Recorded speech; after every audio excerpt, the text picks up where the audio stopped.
Thank you, everybody, for joining in. My name is Pooja, and I'm representing the PLM Ecosystem. A quick brief about what we do. We are a conscious consulting firm, and we help organizations elevate their consciousness. What that really means is our primary job is to embed environmental, social, and governance concerns as a part of your business strategy. But in our 8 years of experience of working with organizations, we have realized that change management only happens when people are willing to change. And that happens through a constant effort of adapting, evolving, trying to know yourself better, and trying to escape out of a survival emotion and to be able to embrace what the new strategy or what the new market condition has in place. So this is one of the reasons why we use our meditation workshops, our mindfulness workshops, these experiences through which we can help you facilitate that behavioral change, which eventually helps in an organizational evolution. Some of the active projects we're working on are along the same lines. We are very active in the carbon space as well, where we're trying to explore that how we can reduce carbon emissions. It's specifically in the environmental category, we're very active. So that is something that we're working upon. We have co-created a very interesting campaign called Rise for Kindness in collaboration with Rise World Summit, where we have categorized the overall kindness that we usually do in our daily life into 3 categories. One is kindness for planet, kindness for people, and kindness for self. And as you can see that, kindness for planet is the E part, the environmental part. Kindness for people is the social part, and kindness for self rules the governance, because once you're kind to yourself, you're out of the survival emotions, you're able to have a better governing body as well. So that is how we have placed things very strategically and very mindfully for you to be able to experience this elevated consciousness. So that's something about what we do. Now, without wasting any more time, let's talk more about this workshop today. So Tathata is an initiative of the PLM ecosystem. Tathata literally means to observe without judgment, to be able to see the suchness of anything that you're able to experience with your 5 senses. So without looking at anything through a lens of judgment or your past memories or probably invoking a past emotion, you look at the things as they are. And that is what loosely defines Tathata. And within our mindfulness workshops, that's what we do. We help you observe without judgment, which supports you in creating an elevated emotion. And those elevated emotions eventually help you in performing better and more productivity. So at workplace, it has a lot of advantages. And your personal life, it has a lot of advantages because you're able to be more present with people around you. So that is what Tathata is. Before we dive into an exercise, one of the questions that we usually get from people is that what really is presence? We say that you're supposed to be present, be in the present moment, or we don't see your presence anymore. And this is a very frequent question that we experience, deal with, and have to work around when we are working on these mindfulness sessions. I'll start with an example. You must have seen, if you have probably imagine you've gone out on a vacation with maybe your partner, maybe your friend, maybe your colleagues, and you come back after a few days and you just tell your partner that, hey, I did not feel like you really went with me. I mean, we went together, but I did not feel that we were together. And to that, your partner might say that that doesn't make sense. We were together the whole time. We flew together. We were in the same hotel. We checked out the same places together. So what does that really mean? What it means is that your partner or you probably did not feel their presence.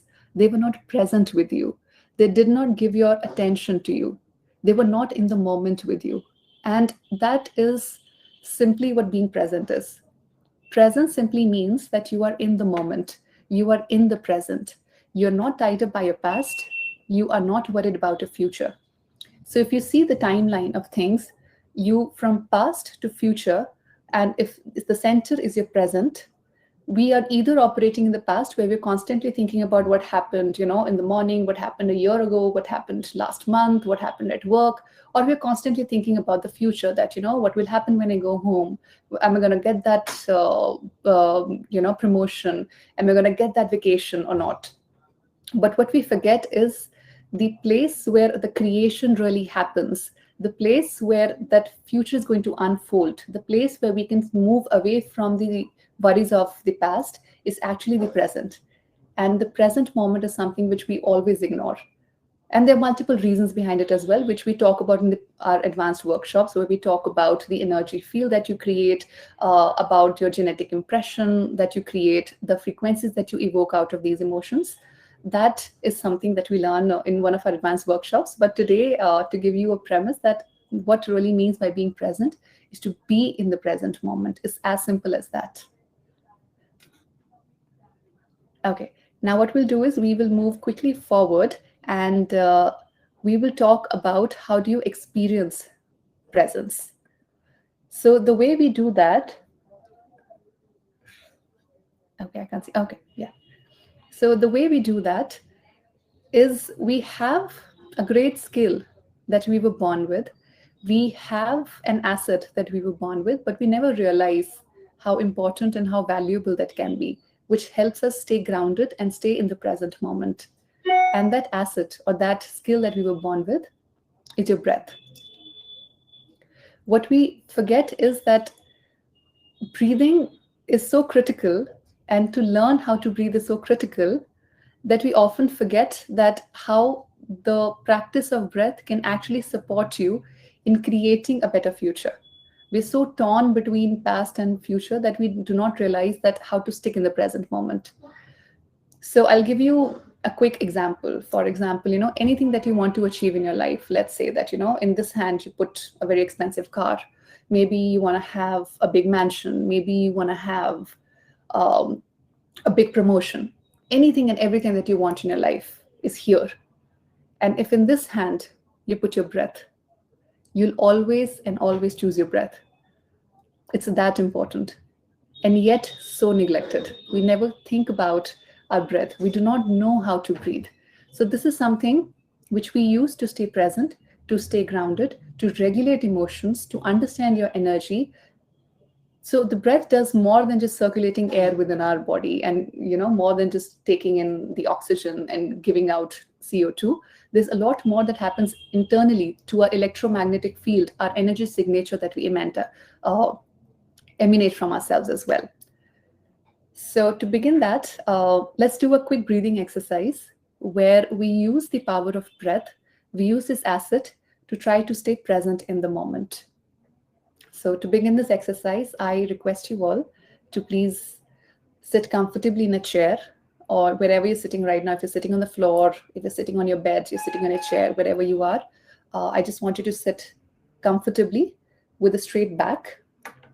You do not have to stretch yourself or don't exert yourself. I mean, lose your body a little bit, but try to sit straight if you can.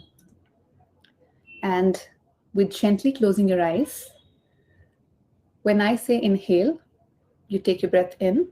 When I say hold, we'll hold that for a few seconds. And then when I say exhale, you release the breath. It's as simple as that. It's something that we usually do all the time involuntarily. But today we're going to do that consciously. We're going to take very conscious breaths for the next 1 minute. So requesting you all to close your eyes and inhale, hold, exhale. Inhale, hold, and exhale. Inhale, hold, and exhale. Now you continue to take these intentional breaths for the next 1 minute, and with your eyes closed, focus your attention on the breath that you're taking in. Think of the nasal cavity through which your breath is going in and coming out. Keep your entire intention on that breath that goes in and the breath this goes out, impacting and touching your nasal cavity. Focus on your breath and continue to inhale, hold, and exhale. And for the next 1 minute, continue to observe your breath.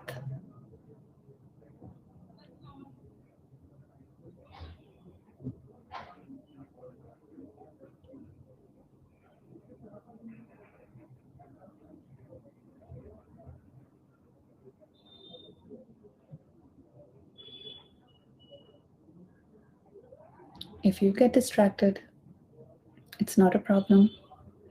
Bring the attention back to the breath.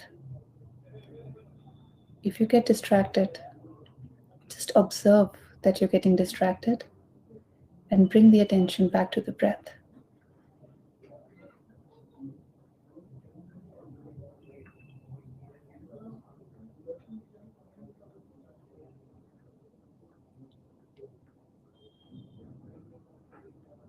You might be thinking about your past right now.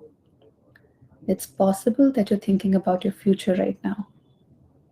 So gently take the attention off your past and your future and put your attention on the air that's passing through your nostrils. And place all your attention intentionally on that breath.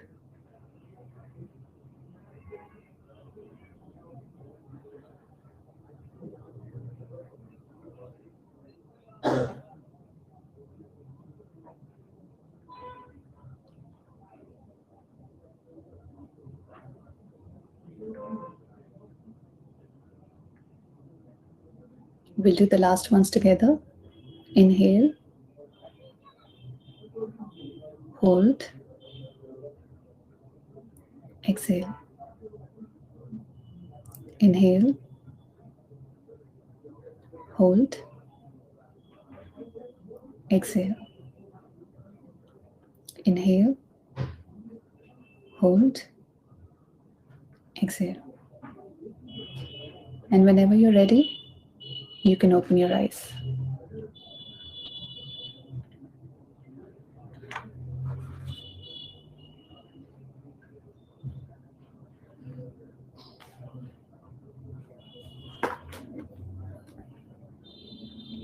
Okay, now we want to keep this very, very interactive as well. If any of you practiced breathing during this workshop, I would love for you to share how you felt, or if anybody felt distracted several times like we all do, and what did you really do to in that point? Were you able to get your attention back on your breath? How much will did it take? So keep sharing your feedback in the chat section as well. We would love to know more about whether this technique was effective for you or not. Okay. Now, when we talk about breath, let's talk about this breath in more detail for you to understand that what it does is more than breathing in and breathing out, like we just said. You must have seen that, and this is something very, very common. Anytime you have a flower in your hand, and you're trying to smell the flower, for example, have you ever realized or ever noticed that how do you breathe in during that time? You take a flower, and the way you breathe is, you usually have your eyes closed, and you have intentional, gentle, deep breaths, probably with a smile on your face. Or whenever you're having maybe your favorite food, when you're probably traveling and you're in an orchard, for example, or if you're purchasing grocery and you encounter one of your favorite food items or maybe your favorite fruit, and you take that smell in, you close your eyes and you gently take that in. That activity of closing your eyes and gently breathing in and feeling that breath is a way for your body to tell you that it's happy. When we are happy, when we do something which gives us a lot of joy, this is exactly how your body responds. So you have to be very conscious about the responses of your body as well. So why I say that your breath is important in emotional regulation as well, Whenever you feel that you're feeling very heavy, you're feeling upset, or you feel very stressed, you must have heard that people tell you, hey, just close your eyes, take deep breaths, close your eyes, take deep breaths. Because we're trying to trick our brain, we're trying to trick our own body into believing that it's happy, everything is okay, and you're fine. And you know what? It always works. Because what we tell our body through our emotion and through our brain, the body listens to it all the time and acts and reacts accordingly. So it's very important every time you're under stress or you're going through something and you are not in a very favorable situation. If you train your brain, if you regulate your brain into believing, no, I'm very happy, and you take intentional deep breaths, it actually works and your brain starts believing that I'm okay. I'm out of this. I'm going to be out of this. That is the reason why we use our breath for emotional regulation. The breath is also a source of truth for us. In Hindi, we call it Satasyam Satya. In English, we call it the truth of truths. That's what we call our breath. So, what really happens is that when we are happy, it tells you something. When your body, imagine it's under a lot of stress, or you have a very shaky kind of a breathing, your body works in a very incoherent kind of a manner. Your brain is working differently and your heart is working very differently. It beats very differently. So your breath is the one that regulates this once again and brings back the calm inside.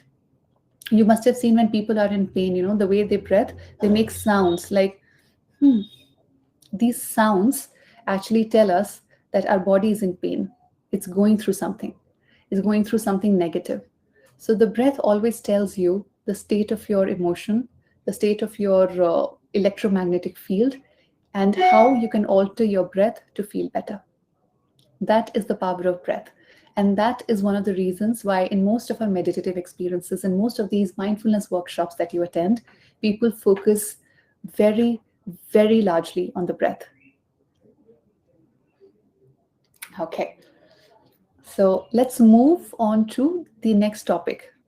So you must have heard me saying this a lot, that emotional regulation, having your own electromagnetic field. What does that really mean? Why do we say that we want to regulate our emotions, or what is it that these emotions really mean? Emotions are actually energy in motion. That is what emotion means. And all energy is nothing but frequency. And all frequency carries information. I'll let you soak that in. Your emotions are energy in motion. Energy is frequency, and frequency carries information. One of the very common things that we say or when we experience, and we have heard people tell us, is that, hey, don't say negative about yourself. Always say positive things. Don't feel negative. Otherwise, you'll manifest that in reality. Why do we say that? Because what we are feeling, our emotions, are actually information that we are sending from our body to the universe and back from the universe within our body.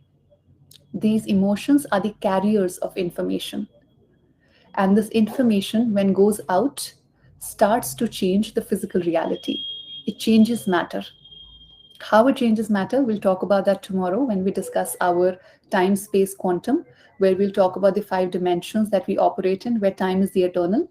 But today, I leave you with the thought that your intentions have the ability, because of that particular information that you're sending out, your intentions have the ability to change matter around you, to realign matter around you, and create a physical reality for yourself. So when you say and you believe that this is something I can achieve, or this is something I cannot, you're right. And that's exactly what gets manifested in real life as well. I'll quickly show you an image that talks about these emotional frequencies that carries different information through your elevated or lower vibration emotions as well. So I'm going to quickly share my screen so you're able to observe that.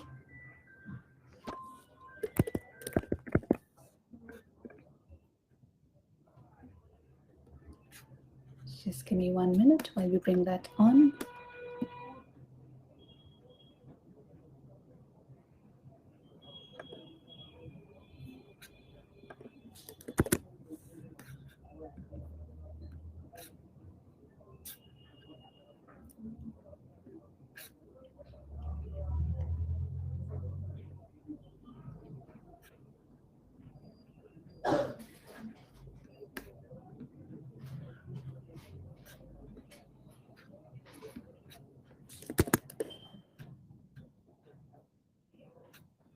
Okay.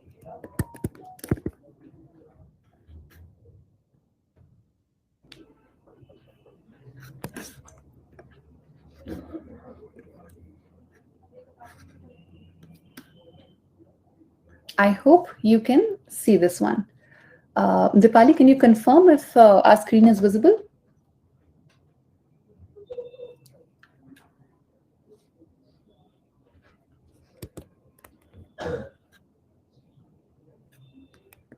All right. Okay, it is. Perfect. If you can see the screen, you will be able to see that every single emotion that we feel, from pain to bliss, has a frequency. And the frequency varies based upon how positive and negative your vibration is. If you can see here, that bliss, which is an elevated emotion, the sense of love, the sense of joy, the sense of appreciation, gratitude, freedom, they have very high vibrations in here. If you can see the vibrations here, they have very high vibrations, and that is why they have very high frequency. And this is one of the reasons why positive thoughts manifest sooner, because they have a higher frequency. And this is one of the reasons why negative thoughts take time to manifest, because they have a lower frequency. But I'm not saying that if you continue to think about a negative thought over and over again, it will still get manifested, because it also depends upon the concentration that you're putting on that emotion. So your brain is responsible for the concentration, and your heart is responsible for these emotions. So the more positive and the more higher vibration that you have, and this is something that we often say, that vibrate higher, have a higher vibration. What that means is that when you are not scared about your survival, when you're not scared of the external environment, when you feel happy regardless, when you feel gratitude all the time for whatever curveball the life throws at you, you're able to emanate that frequency. And when you emanate that frequency, that is the information that you're throwing out from your body as well. So what you're telling the universe is that I am grateful for what I have been given. And that is the kind of energy that gets back to you. When you are more grateful, you receive more opportunities to be grateful for. When you feel love, you receive more love. When you feel free, you receive more freedom. And when you feel bliss, that is the ultimate state that eventually everybody wants to get in. When you are absolutely untethered and not worried about the material world on its negative impact on you. When everything works out for you, when you feel happy, you feel joy, you feel appreciation for every single thing in your life, no matter what life gives back to you. That is the feeling that eventually we all want to get to through these meditative experiences. And that is what changes your physical reality as well. So that is something, I'm going to let that sink in and get back on my screen to check that if you have any questions or any doubts.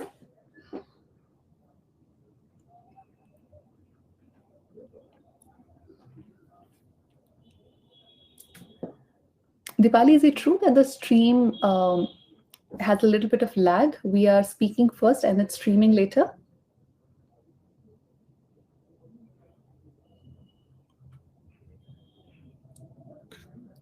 Okay, I think so, based upon the responses that we are getting. But okay, now let's move on to the next topic. Now you have seen that how every single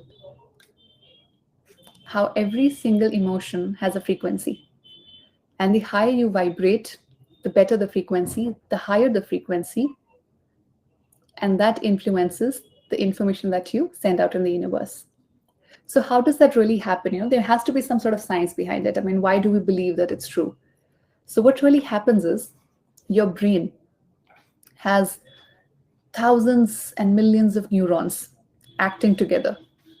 And once you are used to a way of operating, for example, you wake up every day, you are used to brush your teeth, then you take a shower, then you probably have your morning coffee or you have your morning tea, then you have your breakfast, then you get ready, and you would sit in your car, go to your office, do the set of things that you're used to doing, come back, and you sleep. So when we do this every single day, our autonomous nervous system, or basically our subconscious mind, because we're doing the same thing over and over again, these neural circuits get more and more robust over the time. And these neural circuits eventually become a part of our subconscious, which is the 95% operations of the brain. Our consciousness only acquires 5%. The rest 95% is subconscious. That subconscious brain is responsible for all your bodily functions, handling your metabolism, the growth of your body, maybe the growth of your hair, how you look, how you act, how you behave, your emotions, your response, your stimulus, the response to the stimulus. So every single thing that happens subconsciously, 95% of your brain, that's your subconscious. So what really happens is these are the neural networks that affect or dictate our day. And imagine that if today I'm doing exactly what I did yesterday, and if tomorrow I'm going to do exactly the same thing, we're basically living in the past. We are not living in the present. We are living in the past all the time. And that is a cycle that we want to break. And that cycle can only be broken if you know how to influence your present and having an intention of changing your future. When you have an intention to change your future, when you want a different outcome, as Albert Einstein also said, crazy are the people who keep on doing the same things and expect the same results. Isn't that true? So if we continue to operate exactly in the similar fashion every single day, how can we have different outcomes? To have a different outcome, we need to have an intention to have a different outcome.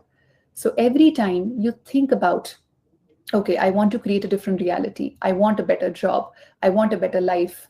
I want love in my life. I want more productivity. I want to become the CEO. It could be anything that you aspire. I want to have a mystical experience. I want to realize the truth. Anything that you want to have, you need to have an intention. And the moment you have an intention, you formulate a neural network in your brain. Now, this neural network is very weak at this point. The reason being that it has just been formed. You have just created that intention. And when we say that, usually takes time for an intention to manifest, that's purely because we're not concentrating on it high enough. So that is the brain part. Let's talk about the other thing. Now, the heart. How does heart influence you is that your heart is not only responsible for pumping blood up and down. That's not the only thing it does.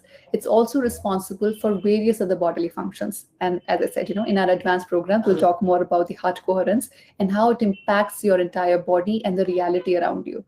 So the current that gets generated, the electric field of your brain, and if you talk about electric field of your heart, it's so powerful. It's 100 times more powerful than the electric field of your brain. That's how powerful your heart is. And that is the place from where we feel emotions. That is the place from where we feel these elevated emotions. This is one of the reasons why we want you to vibrate higher. Because once you feel that elevated emotion, that solidifies your neural network here. And that is how you create a magnetic field around you. The electricity here and the magnetic field that's created from here, if you've heard about the myocytes, the depolarization of myocytes cause this magnetic field to be created. We create a north pole and a south pole, which creates a magnetic field here. So overall, you generate an electromagnetic field inside your body. That is your energy signature. That is the energy that you're sending out. So the more elevated emotion you feel, imagine you say that, hey, I want to be the CEO. And in your heart, you feel grateful. Hey, thank you for blessing me with the opportunity to be a CEO. Or I already feel like a CEO. I'm happy to be a CEO. You're constantly in that elevated emotion and you constantly have a concentrated intention that I want to be the CEO. Now your energy, the energy signature that you send out through this electromagnetic field that you have developed around you, that is the communication, that is the information that starts flowing out in the universe with way more concentration than usual. And this is one of the reasons why we talked about the frequency of every emotion and why higher vibration is more and so crucial, not just to feel better, but also to manifest your reality, to influence the matter better, because then you exert more energy. When you exhibit more energy, you influence more matter. You have higher gravitational pull. With higher gravitational pull, the matter starts to readjust and align as per the intention, the reality you want to create. Let's see that with a diagram as well. I'm a very visual person, so I'm going to show you another diagram here. Creating a magnetic field. This magnetic field, and the higher your emotion, if you see here, this is the heart center. This is the energy center of the heart, which we'll talk about in a few minutes. This energy center exhibits 100 times more electricity than the brain itself. And this is why the electromagnetic field emerging from here is going to be the strongest. The more elevated emotion you feel, the higher is your electromagnetic field, and the higher is your energy. This is exactly how our body works from inside. This is why having a very strong intention, so using your brain to constantly create those neural networks and to have an elevated emotion, to create that magnetic field by vibrating higher, that is how you bring those two pieces together and create a strong and a positive and a brighter energy field around you. You must have also heard the statement that, this person's aura, I don't like his aura, I don't like her aura, or I really feel positive around this person. I feel very edgy around this person, because they're carrying their own electromagnetic signature. They're carrying their own energy signatures all the time with them. And depending upon how you're feeling that day, depending upon how your brain is used to operate regularly, that is what defines and makes it easy or harder for you to influence your energy field as well. There's some people who get irritated very easily. There's some people who get angry very easily. There's some people who get pleased very easily. That's exactly how you've been training your body your entire life. Because the experiences that you have, those are the experiences that create emotions in your body. And those emotions, like I said, create the energy within your body. So if you already feel that emotion and experience has already happened, like we talked about, so if you're already feeling that emotion has already happened and experience has already happened within your brain, that I want to be the CEO and I already feel like a CEO, I'm happy to be a CEO. So within your internal reality, that experience has already happened. When that experience has happened, you start to feel that emotion more. And when you start to feel that emotion more, you exert that energy more. All right. So I think we have done a lot of theory at this point. I think this is a time where maybe we should talk a little bit more about some practical implementation of this energy as well. So the energy field that I'm talking about, you can actually feel that energy field within these palms, within your hands. It's possible to feel that energy field itself. So what we're going to do is, the next 15 minutes, we will not talk about any theoretical things. We will experiment whether this works or not. Let's figure out whether this is, whether it's just a hypothesis, just a theory, or if it's actually a functional thing. All right. So this is what we're going to do. We will start with breathing. We've already done that before. So we know how to take intentional deep breaths now. And we are going to experience an elevated emotion this time. So we are going to use an intention, elevated emotion, and breathing for the regulation to manifest this reality. All right. So a quick practice here. So when I say that I want you to relax your body, don't slouch. Just relax. All right. Second, I want you to relax your hands. Again, don't let them fall, but just have them in a relaxed state. When I ask you that you're supposed to just ram your fingers together, this is how you do it. Okay. You really feel the fingers. You feel the force against each other. Don't hurt yourself. Gently, but feel the fingers together. And when I say that move your hands apart just enough that they're not touching, this is what I'm talking about. Okay, here. Just this much. Don't start with this because it's difficult to create a magnetic field this big initially. We start with a smaller field and then we expand it further. Okay? So, relaxed body, rammed fingers, this apart. Three things. Okay, we'll remember that. Okay, let's start with the exercise now. So now what we're going to do is um, close your eyes once again and sit comfortably in that chair with your eyes closed. Let's start taking some intentional breaths. When I say inhale, then you hold, and then you exhale. Inhale, hold, exhale. Inhale, hold, exhale. Inhale, hold, exhale. Inhale, hold, exhale. Inhale, hold, exhale. Now that you have already regulated your breath, you have regulated your emotion. Now think of a time in the future. Think of a dream that you have. Maybe you want to buy a new car. Maybe you want to become more successful as a business owner. Maybe you want to find love in your life. Maybe you want to be healthy. It could be anything, any dream that you have. Maybe you're thinking of it that 6 months from now I'll have it. A year from now I'll have it. Without worrying about the timeline, think of that dream. Think of what you want to accomplish, what you will be celebrating, and focus your attention on that dream. What would really happen if that dream comes true?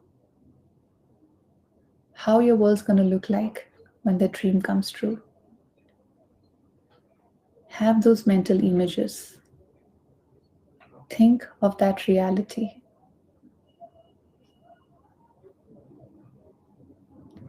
Now, in your heart, induce happiness, appreciation, and gratitude as if that dream has already come true, as if it has been given to you.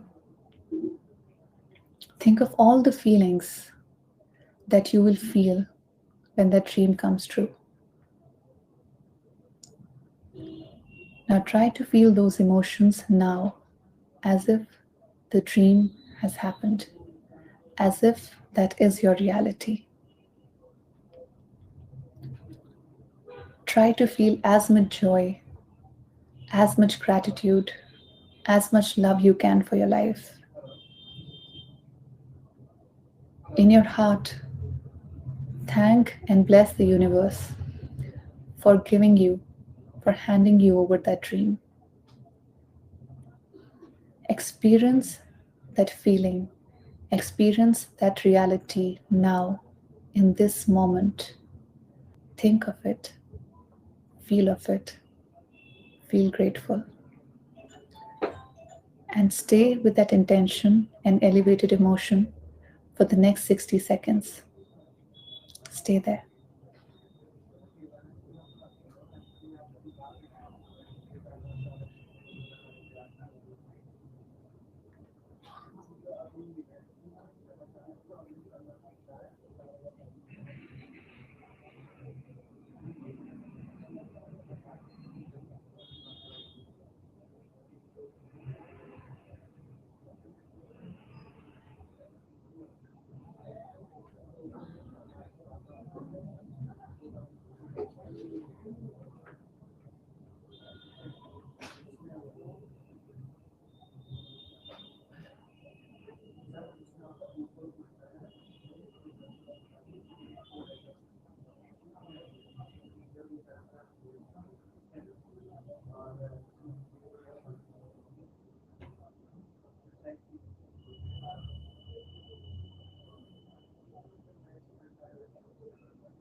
Now, with that elevated emotion, that you're already feeling, the gratitude, the love, the happiness that you're feeling in your heart, I want you to bring your hands up, leave them a little loose, like we just practiced a couple of minutes ago, and just ram them together. Just bring your fingers together, just ram them together like we did. Stay in that emotion, feel that happiness, and just ram your fingers together. Now you know how your fingers feel like next to each other. Now move your hands slightly apart, close enough, but not touching, slightly apart. You might be able to feel some sensations in your fingertips, maybe a sense of warmth, or maybe a sense of coolness, a very light, involuntary movement of your fingers. Now focus all your attention, all your love, all the gratitude that you felt between your two hands. Focus all your attention between your palms. And you will be able to feel a magnetic ball, an electromagnetic force, an energy field within your hands. Very light, very gentle. If you try to bring your hands together very, very gently, you will feel that that electric signature, that electric ball is pushing your hands away. If you apply very gentle pressure, you'll be able to feel that ball. Now, without losing that energy ball, move your hands slightly, very slightly apart, and then closer, then slightly apart and closer. And continue to do this. And you will be able to feel that this energy ball that you just created is expanding. Every time you move your hands a little further and try to bring them together, this ball is not letting you touch your hands. It's a real electromagnetic field within your hands, a magnetic force. And your hands are opposite, are moving in the opposite direction. Polarization is happening within your hands, and the energy ball is expanding. Stay with that energy ball. Continue to focus your energy on it. With your eyes closed and a very happy heart, a very happy heart, continue to focus your energy on this ball.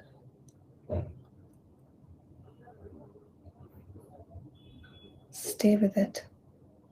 Feel it. Have that intention of your dream. Think of your dream, what you wanted to do, what you wanted to get, what you wanted to become. Feel happy as if it has already happened. Feel that dream is within your hands. Be grateful that that dream is within your hands now. And if you lose that ball, you do not have to worry, because you know you can create it once again. You can create it anytime you want. You have that power. With absolute love and attention on this energy, this dream, this magnetic field that you feel between your hands, take this ball gently and move it towards your body, probably towards your heart, and let it enter within your body. Push it towards your body, and you have just moved this force, this positive force that you created, this positive energy that you created inside your body now. Your body will become to heal. Your body is now the conduit between the universe and your intention to manifest it. You have amplified and accelerated the potential and the speed of your dream to come true. Now stay with that emotion and take few more deep breaths, inhaling and exhaling at your own pace. Take intentional breaths, and whenever you're ready, open your eyes.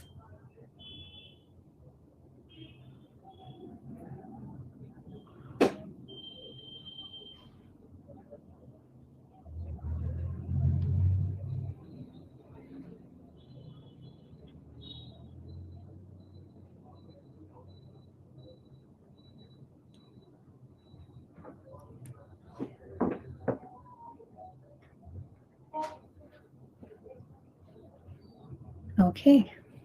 Um, if you're ready, if you can just give me a sign, if you can just drop a message that you're ready for the next thing, I think it'll be great. Okay, I can see some messages. So I think that you all are out of this meditation now and you're ready to absorb a little bit more information that I have to share now. Thank you so much. Thank you so much for trying, and I'm so glad it helped. I'm so glad it worked out for you as well. Thank you.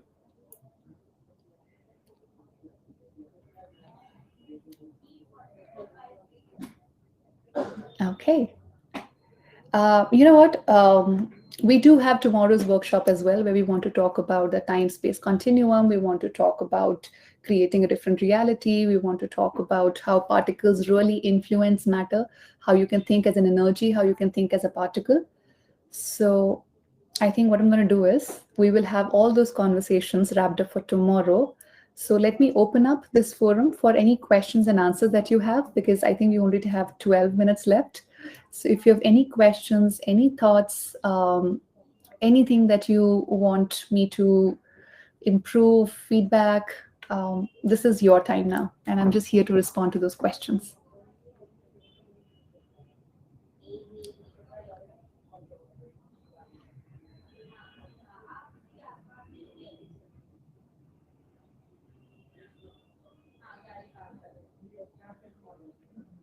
Okay, I don't think we have too many questions from the audience. So what I'm going to do is I will brief you about these energy centers in the next 5 minutes.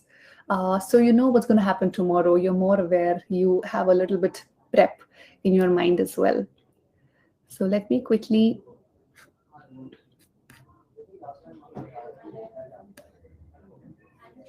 Okay, I'm going to share my screen once again. And let's have a look. All right. So this is something people who already are well versed with Vedic knowledge or probably Hindu mythology, you might have heard of these 7 energy centers that exist within our body. We also call them 7 chakras. So from root to crown, there are 7 chakras within our body, or 7 energy centers in our body. They all run with the spinal cord. The spinal cord is the one that has the actual life force, which we also call as pranic energy in Hindi. So this life force or this energy moving through your body that you just felt moves from the root chakra to your crown chakra, influencing every single body part. And the reason these 7 centers have been identified is because this is where all the nerves meet at different points.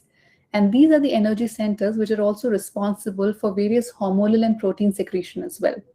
For example, this is where thyroid, your thyroid gland is, and this is where those hormones are secreted. The gut is where all your enzymes and juices are secreted. Heart is where mycosis happens, and then you have your root chakra and your sacral chakra. So every chakra has their own set of hormones that they release and own set of bodily functions. You can also say that all of these chakras or all of these centers have a mind of their own. So when we say mind, having a mind, it doesn't mean having a brain of their own, because that will be too literal. But what mind means is that having a set of neurological networks, conscious and subconscious, that facilitate that movement or that action. For example, you might have heard that, I don't have a right mind to write this book right now. I don't have a right mind to do this activity right now. Why do we say that? Because every single activity requires a set of neural networks. Those networks create a mind of their own. So these are the seven centers with very active and very profound minds. These seven centers are also further defined into three psychic knots, which in Hindu language, in Indian language, we call them granthis, the Brahma Granthi, the Vishnu Granthi, and the Rudra Granthi. Three things that are clear distinctions between body, mind, and spirit. In the body, this is where the entire survival happens. If you can see here, this is the survival part of your body. The heart is the center, something that connects spirit with body. This is the mind function. And once you've crossed the heart chakra, the heart center, this is where the spirit minds come into the picture, which helps you in elevating your consciousness.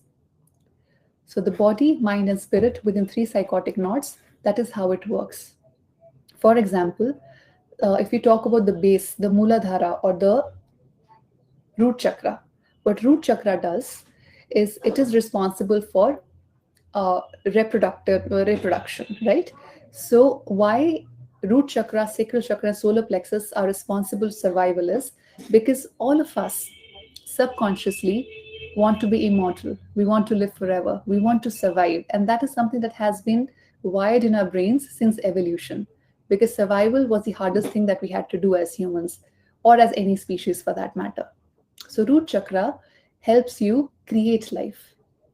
And within our subconscious, we feel that if I have children of my own, or if I have a family of my own, that is how I will continue to live through them. Whenever we are building these great houses, we are buying properties, or we are creating big businesses, we always want to leave them behind for our children because we feel that, it's through them we live forever. So that is a survival mind. Then comes the sacral chakra.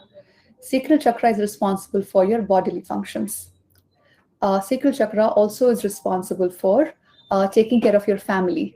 So you prioritize your family, that this is my family, this is my thought process, this is my identity, this is what I have. You sort of try to stick your entire worldview around material things of what you own. And you think that, if I own more things, if I have more stuff, if I consume more, I survive, I will be able to survive. Then if we move on to the solar plexus, which is in the center here, where the gut is, that is the intuition's plexus. That is the intuition center. But often we use this to facilitate our ego. That why was I not a part of this decision? Why didn't you ask me? Why was not I given attention? Why was not I given importance? So these three chakras, which we also call the survival or the bodily functions, we're always thinking about and involved in these three chakras: the root, the sacral, and the solar. It's when we are beyond the ego and we reach the heart chakra, this is where we really start to open ourselves to new opportunities, to new emotions, to the worldview. And this is where we start emanating love, gratitude, joy, and appreciation. E- Every chakra has its own frequency, and we'll talk about that in tomorrow's section as well. But this is where the actual combination between the body and the spirit happens. And then you move on the throat chakra. This is the confidence to speak the truth. When you think of the third eye, this gives you access to become or to learn about truth. And when you go to the crown chakra, that is when you start receiving the frequency from the quantum field around you. So these are the seven energy centers that help you facilitate or help you become more empowered and more conscious. So I'm going to stop these slides here. If you have, Pooja, yes, Dipali?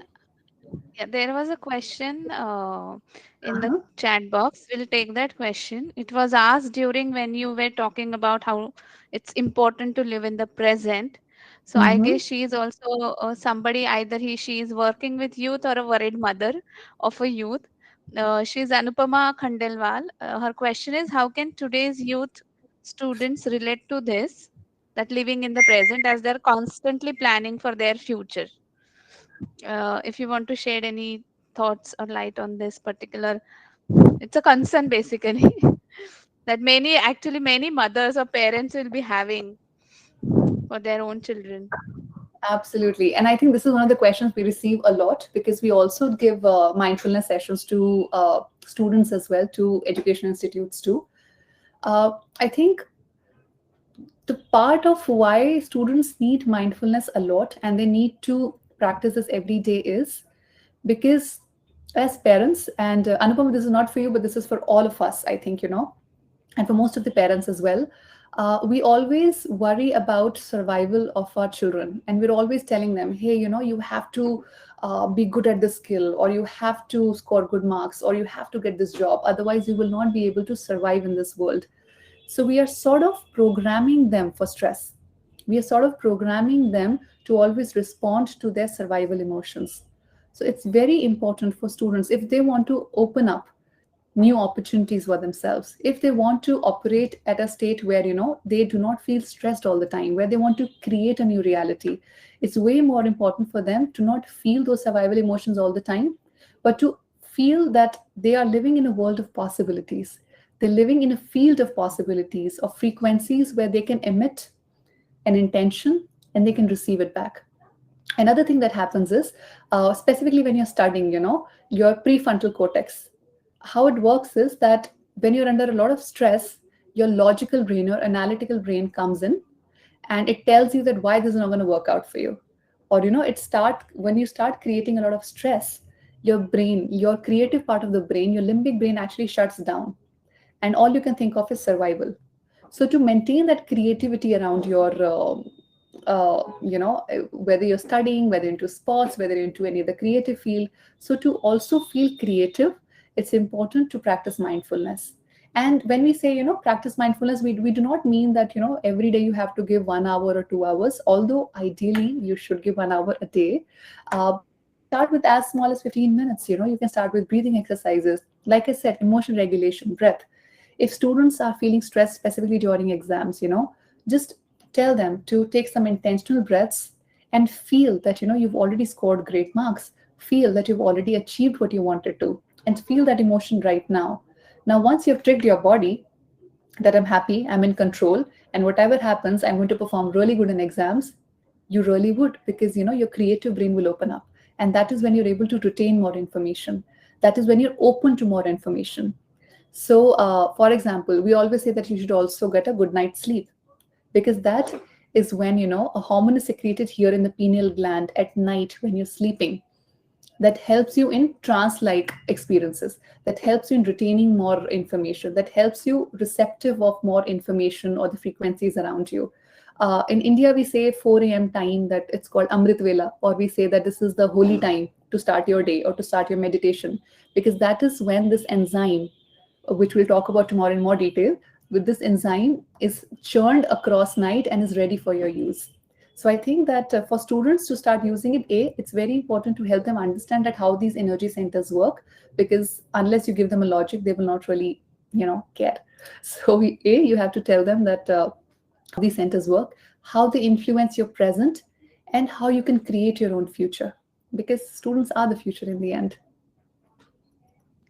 That's so super. And first of all, we all should give a Pooja a good round of applause for this amazing session. I myself enjoyed and thoroughly. I'm definitely going to practice this. Not for saying for the sake of saying. I'm seriously going to take this is very seriously, because I myself observed today when I was taking my breath how unconsciously we take breath, because there is no, I was feeling that. Okay, my nasal is feeling that, passage was feeling, though I'm a student of genetics, and I really felt that I'm not practicing enough. So yeah, thank you, Pooja, for such a amazing 1 hour session. That mindfulness is truly an evolutionary journey. Individuals should become more mindful, so that they will become more compassionate and understand each other, plus to have a more, and to create a healthier and harmonious world. So really thankful to for like you to take this session and leading us to have a greater insight and wisdom, and for the deeper appreciation of life. And tomorrow, do join everybody to the puja session. It is going to be again the most wonderful session that we had in the Rise World Summit. Thank you so much, Pooja, for giving your time to us and to the audiences present Thank you here. so much for joining in. Tomorrow we will focus on Om chanting. We'll learn about quantum field, and we'll also learn how to activate your pineal gland. So tomorrow's Oh, session is going to wow. be build up on this session. So I really hope to see you all tomorrow. And I will not Yes. take much of your time. I know it's 3:30. So Yes. thank you. Thank you so Bye much. bye, everyone. Take care. Bye. Thank you. Bye.